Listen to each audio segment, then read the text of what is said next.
Hello everyone, मेरा नाम प्रियंका दांगी है और आप मेरे चैनल टारगेट एमपीपीएससी विद प्रिया पर हैं। हम एमपीपीएससी मेंस का न्यू सिलेबस जो है उसमें पेपर सेकंड का पार्ट फर्स्ट कवर कर रहे हैं। आज का टॉपिक है हमारा संघ लोक सेवा आयोग। दूसरी यूनिट चलने लगी है हमारी और उसमें हमारा टॉपिक है आज का संघ लोक सेवा आयोग यानी यूपीएससी। ठीक है, जैसा कि मैंने पहले कहा है कि जो टॉपिक हमारे प्री और मेंस में कॉमन होंगे उन्हें हम प्री के हिसाब से भी करेंगे और मेंस के हिसाब से भी करेंगे। ये भी ऐसा ही टॉपिक है जो हमारे प्री में भी है और मेंस में भी है। ठीक है, तो इसे भी हम प्री के हिसाब से पहले देख लेते हैं, इसके जो जो फैक्ट निकल के आते हैं।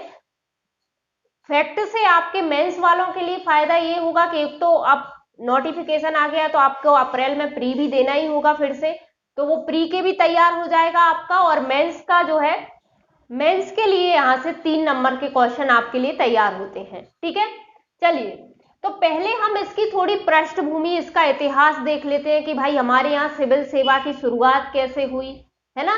कैसे हमारे यहाँ किस प्रोसेस से कैसे ये संघ लोक सेवा आयोग आ गया हमारे यहाँ, तो इनका कुछ पहले का इतिहास देख लेते हैं। तो हम कुछ फैक्ट देखेंगे। एक चीज मैं यहाँ पे क्लियर कर दूं कि मैं हर चीज, मतलब मैं फालतू के फैक्ट आपको नहीं बताऊंगी। हो सकता है आप किसी बुक में लेने जाओ या किसी नोट्स में देखने जाओ तो आपको दुनिया भर के फैक्ट मिल जाए।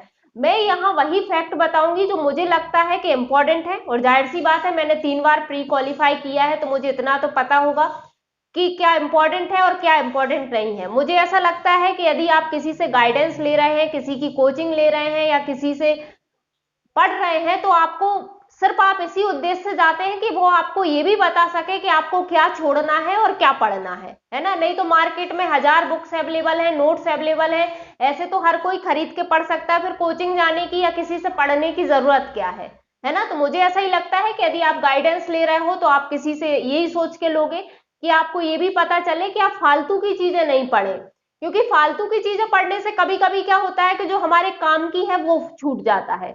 वैसे तो मैं कोशिश करूंगी कि जितने भी फैक्ट यहां से निकल के आए वो मैं सारे ही बता दूं, लेकिन हो सकता है भाई एक आध दो हमसे भी छूट सकते हैं। ऐसा हम भी नहीं कह रहे हैं कि हम आपको पेपर में जो आएगा वही उठा के देंगे, लेकिन हम इंपॉर्टेंट फैक्ट आपको बताएंगे ताकि आपका क्या हो, टाइम की बचत हो, फालतू की चीजें, मटेरियल आपके पास फालतू का इकट्ठा ना हो और आपका काम भी हो जाए। सिलेक्शन ही चाहिए ना, है ना। तो हम यहाँ फालतू के फैक्ट नहीं देखेंगे, जो हमारे काम के फैक्ट होंगे हम सिर्फ वही देखेंगे। ठीक है, तो हम शुरुआत कर रहे हैं कि भारत में सिविल सेवा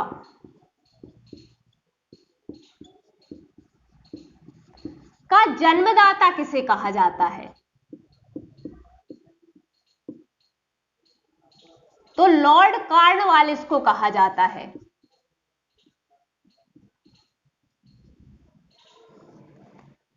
तो भारत में सिविल सेवा की जन्मदाता यानी जाहिर सी बात है लॉर्ड कॉर्नवालिस ने हमारे यहाँ सिविल सेवा की शुरुआत कर दी थी। ठीक है, लेकिन हमारे यहाँ इस समय क्या था, कंपनी शासन था, फिर हम ब्रिटिश शासन के अधीन आ गए, तो उनकी ही अपनी ही प्रक्रिया होती थी सिविल सेवकों को चुनने की, तो वो हमें जानने की जरूरत नहीं है ना। वैसे मैं बता दूं कि सीओडी जो होता था उसकी सिफारिश पे चुने जाते थे, है ना। तो लेकिन वो हमारे काम की चीज नहीं है तो हम नहीं देख रहे हैं। अगला फैक्ट हमारे लिए इंपॉर्टेंट क्या है कि 1854 में एक मैकाले समिति बनी थी।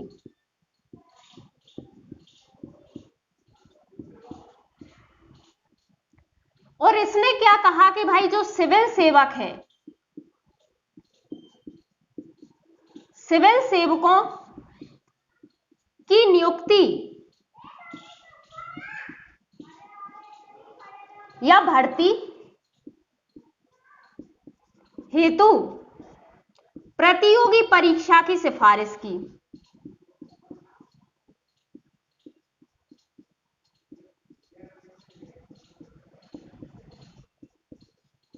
है ना। तो ये फैक्ट हमारे लिए इंपॉर्टेंट हो गया क्योंकि प्रतियोगी परीक्षा सिविल सेवकों के लिए यही करवाता है संघ लोक सेवा आयोग। तो इसी तरह इसकी पृष्ठभूमि बनना शुरू हुई। अब जब इसने सिफारिश करी तो 1855 में लंदन में सिविल सेवकों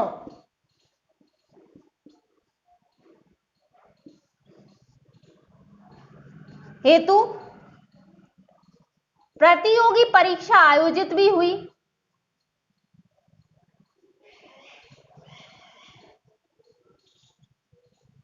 ठीक है, तो सर्वप्रथम लंदन में 1855 में, इसकी सिफारिश के बाद 1855 में लंदन में प्रतियोगी परीक्षा आयोजित की थी सिविल सेवकों की भर्ती के लिए, है ना। इसमें बीच बीच में भी कुछ आयोग, कुछ समितियां आई जिन्होंने इसकी एज लिमिट के हिसाब से भी सुधार वगैरह किए, लेकिन वो हमारे काम की चीज नहीं है, तो वो हम यहाँ नहीं पढ़ रहे हैं।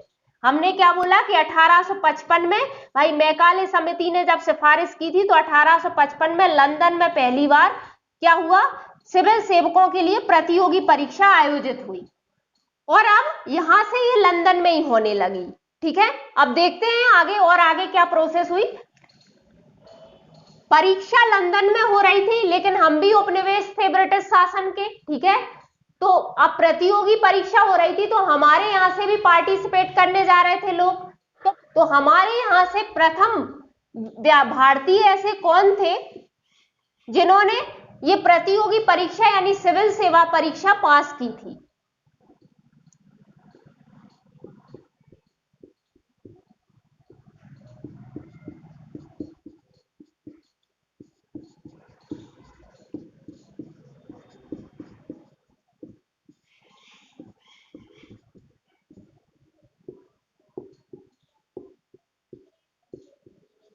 तो ये थे सत्येंद्रनाथ टैगोर।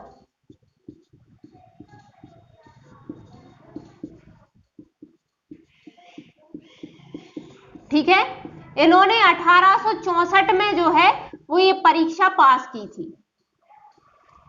ठीक है, तो पहले भारतीय सिविल सेवा परीक्षा पास करने वाले पहले भारतीय कौन थे, सत्येंद्रनाथ टैगोर। ठीक है, अब एक अगला फैक्ट है कि एक आयोग था इस्लिंगटन आयोग।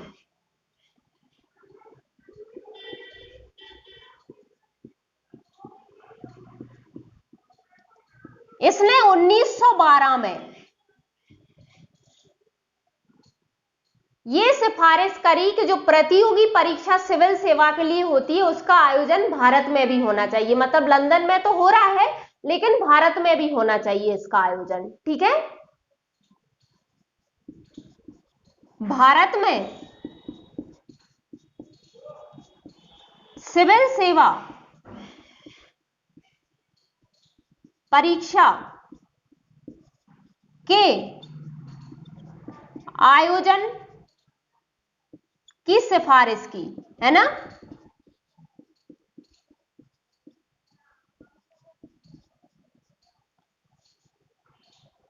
ठीक है, 1912 में इन्होंने सिफारिश कर ली थी, किसने, एक इस्लिंगटन आयोग बना था उसने। ठीक है, अब 1922 में इलाहाबाद में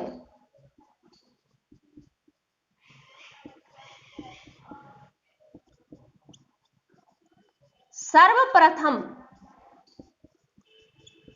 सिविल सेवा परीक्षा का आयोजन हुआ।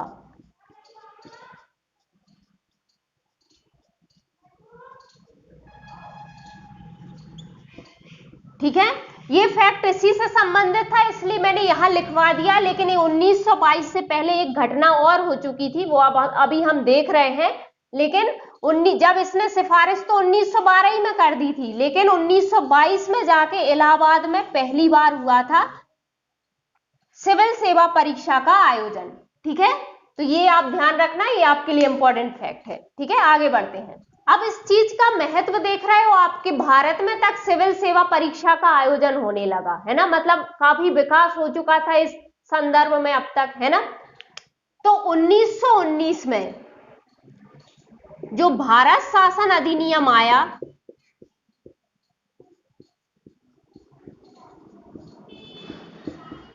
उन्नीस का भारत शासन अधिनियम, जिसे आप मॉन्टेग्यू चेम्सफोर्ड सुधार के नाम से भी जानते हो।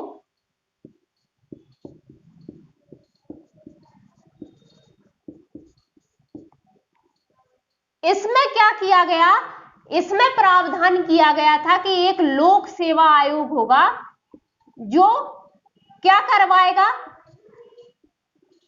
भारत में प्रतियोगी परीक्षा सिविल सेवकों के लिए जो होगी उसका आयोजन करवाएगा, यानी उनकी भर्ती करवाएगा। इसमें प्रावधान किया गया था। ठीक है, तो भारत शासन अधिनियम 1919 में लोक सेवा आयोग, पब्लिक सर्विस कमीशन की स्थापना के लिए प्रावधान किया गया। अभी स्थापित नहीं हुआ था, यानी अभी हमने देखा कि 1922 में इलाहाबाद में जो पहली बार सिविल सेवा परीक्षा आयोजित हुई तभी इसने नहीं करवाई थी, क्योंकि ये तब गठित नहीं हुआ था। सिर्फ 1919 का अधिनियम आया था और उसमें इसका प्रावधान किया गया था। तो जिस तरह से वो पहले भर्ती प्रतियोगी परीक्षाएं ब्रिटिश शासन आयोजित करवा रहा था, उसी तरह आयोजित करवाई थी उसने पहली बार इलाहाबाद में 1922 में, इसने नहीं करवाई। ठीक है, तो ये बात याद रखना। अब जब प्रावधान कर दिया तो इसके लिए एक आयोग भी बना। भाई कैसी संरचना होगी, आयोग क्या काम करेगा, कैसे लोग नियुक्त होंगे, क्या उनकी शक्तियां होंगी, है ना, ये सब भी तो प्रावधान। भाई इसमें तो बोल दिया कि एक लोक सेवा आयोग होगा, पर वो उसकी संरचना क्या होगी, संगठन क्या होंगे, वो काम क्या करेगा, ये भी तो पता होना चाहिए ना कि किस तरह से हम बनाए उसको। तो इन सब का ही सुझाव देने के लिए एक आयोग बनाया गया था, ली आयोग। ठीक है, और ली आयोग की सिफारिश पर ही, ली आयोग की सिफारिश पर 1 अक्टूबर 1926 को ये लोक सेवा आयोग बन गया। यहां मैं सिर्फ लोक सेवा आयोग लिख रही हूं, ये आप ध्यान रखना, ना संघ लिख रही हूं ना केंद्रीय लिख रही हूं, कुछ नहीं लिख रही, अकेला लोक सेवा आयोग बोला जाता था इसको। ठीक है, फिर आगे इसके नाम परिवर्तित होते गए। यदि आपने कहीं सुना होगा तो अभी आपकी सारी कंफ्यूजन दूर हो जाएगी। जब 1 अक्टूबर 1926 में ये गठन हुआ था तब इसका नाम सिर्फ क्या था, लोक सेवा आयोग। ठीक है, ठीक है, ये चीज क्लियर हो गई कि 1919 के अधिनियम में लोक सेवा आयोग का प्रावधान किया था। फिर 1923-24 में ये ली आयोग बना था। ठीक है, तो इसकी डेट याद रखने की जरूरत नहीं है, लेकिन 1923-24 में जाके बना था। इसी दौरान इसने अपनी रिपोर्ट दी थी और इसने अपनी रिपोर्ट में सिफारिश कर दी थी कि भाई किस हिसाब से लोक सेवा आयोग होना चाहिए, और 1 अक्टूबर 1926 में लोक सेवा आयोग की स्थापना हो गई। ठीक है, यानी अब यही लोक सेवा आयोग आगे चल के हमारा संघ लोक सेवा आयोग बन गया। चलिए अब हम आगे बढ़ते हैं, आगे इसमें क्या बदलाव हुए वो देखते हैं, आप यहां तक नोट करिए। ठीक है, लोक सेवा आयोग की स्थापना हो गई। अब आया अधिनियम, भारत शासन अधिनियम। भारत शासन अधिनियम 1935।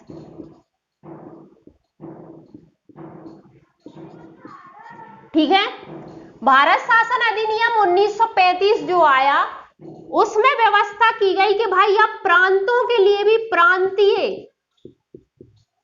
लोक सेवा आयोग होंगे, यानी स्टेट पीएससी की शुरुआत यहां से हो गई।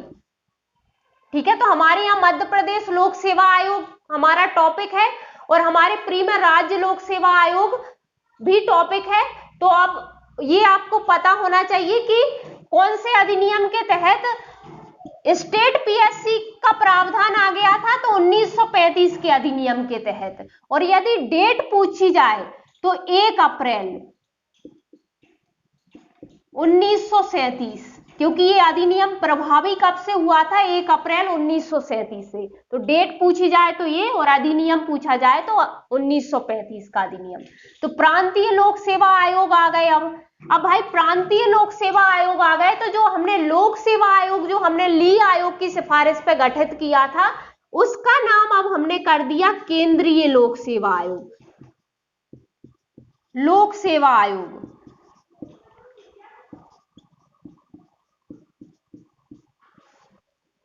दो चीजें इस अधिनियम में हो गई कि प्रांतों के लिए लोक सेवा आयोग आ गया, इसलिए उसे प्रांतीय लोक सेवा आयोग कहा गया, और जो लोक सेवा आयोग पहले था उसे केंद्रीय लोक सेवा आयोग कहा जाने लगा।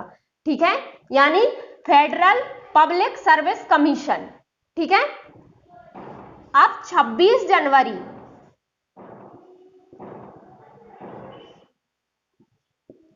1950 को हमारा संविधान लागू हो गया, और अब जो केंद्रीय लोक सेवा आयोग था उसे नाम दे दिया गया संघ लोक सेवा आयोग।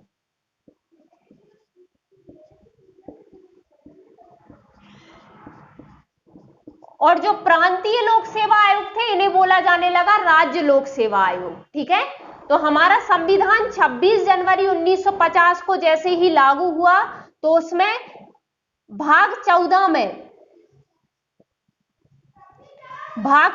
में अनुच्छेद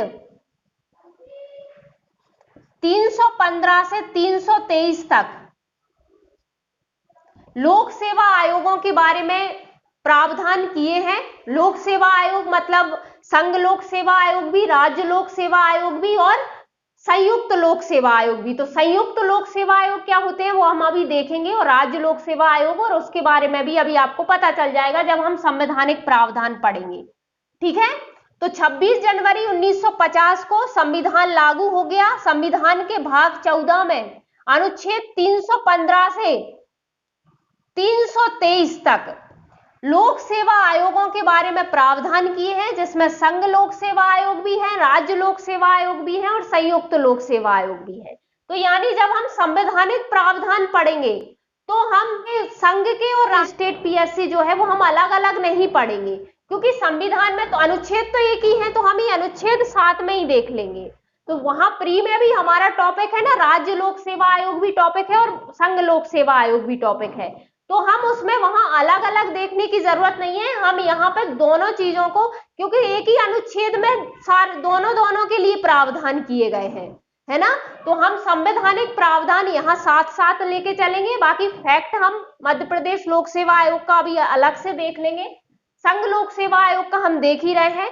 कार्यों में भी थोड़ा सा डिफरेंस होता है, तो कार्य भी हम अलग अलग देखेंगे। ठीक है, तो संविधान में इसका प्रावधान है, मतलब ये संवैधानिक निकाय है। ठीक है भाई, संविधान में इसका वर्णन हो रहा है ना लोक सेवा, संघ लोक सेवा आयोग का, तो मतलब ये क्या हुआ, संवैधानिक निकाय हो गया, है ना। चलिए आगे बढ़ते हैं। तो इस तरह हमने देख लिया कि हमारा संघ लोक सेवा आयोग कैसे बन गया, है ना। पहले लोक सेवा आयोग था जब स्थापना हुई, फिर 1935 के अधिनियम के बाद केंद्रीय लोक सेवा आयोग बन गया, यानी फेडरल पब्लिक सर्विस कमीशन, और जैसे ही संविधान लागू हुआ 26 जनवरी 1950 को, तो इसे संघ लोक सेवा आयोग कहा जाने लगा। ठीक है, हमने देखा कि भाग 14 में अनुच्छेद 315 से 323 तक इसके प्रावधान है, मतलब ये कैसा है, मतलब ये संवैधानिक निकाय है।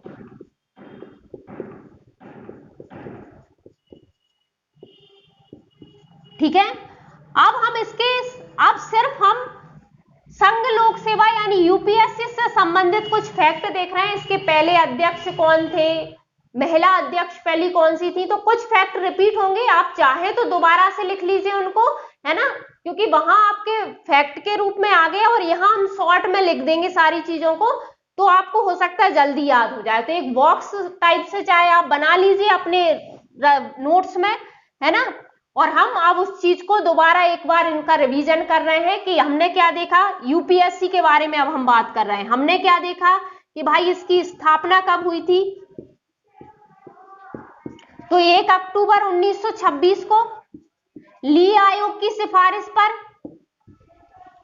ठीक है, 1919 के अधिनियम के तहत ये हम देख चुके हैं।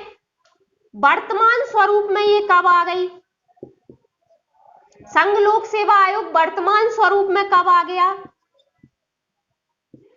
तो 26 जनवरी 1950। मुख्यालय कहां है इसका, तो नई दिल्ली में। ठीक है, प्रथम अध्यक्ष कौन रहे थे इसके, इसका प्रथम अध्यक्ष कौन था? रॉस वारकर, अंग्रेज था भाई। 1926 में गठन हुआ था इसका, तो अंग्रेजी बनेगा, है ना। तो ये 1926 से 1932 तक थे। प्रथम भारतीय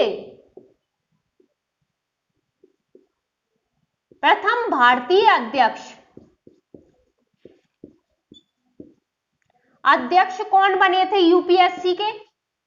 तो ये बने थे H.K. कृपलानी। ये थे 1947 से 1949 तक। प्रथम महिला अध्यक्ष, भाई यूपीएससी की महिला अध्यक्ष भी रह चुकी हैं, तो प्रथम महिला अध्यक्ष कौन थी यूपीएससी की? रोज मिलियन वैथ्यू।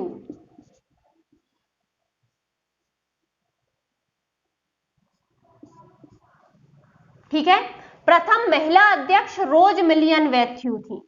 वर्तमान में कौन है, मतलब मैं दिसंबर 2021 में पढ़ा रही हूं, तो अभी कौन है वो मैं बता रही हूं। जब भी आप ये वीडियो देखें आप अपडेट रहना, हो सकता है जब तक कोई बदल जाए।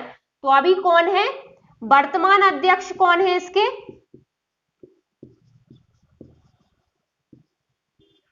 तो वर्तमान है प्रदीप कुमार जोशी।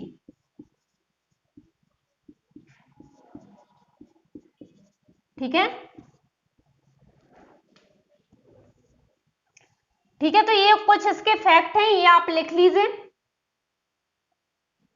अलग से बॉक्स बना के कहीं भी लिख लीजिए, तो एक फटाफट रिवीजन के लिए आपको हो जाएगा। बाकी डिटेल में क्या फैक्ट थे वो हम पहले ही देख चुके हैं, है ना। ये हमारे संघ लोक सेवा आयोग से संबंधित कुछ फैक्ट जो निकल के आ रहे थे, हमने वो देखी। इस वीडियो को हम यहीं खत्म कर रहे हैं, क्योंकि इसके बाद संवैधानिक प्रावधान आने हैं, और वो यदि हम इस वीडियो में उसको ऐड करेंगे तो वीडियो बहुत लंबा हो जाएगा। इसलिए हम संवैधानिक प्रावधान का वीडियो अलग रख लेंगे, और यहां से मेंस के लिए जो आंसर निकल के आएंगे उनके लिए वीडियो हम अलग रख लेंगे। तो इसलिए ये वीडियो इतना ही रहेगा। यदि आपको ये वीडियो अच्छा लगा हो तो इस लाइक कीजिए, और चैनल पर नए हैं तो इसे सब्सक्राइब कीजिए और शेयर कीजिए। Thank you so much.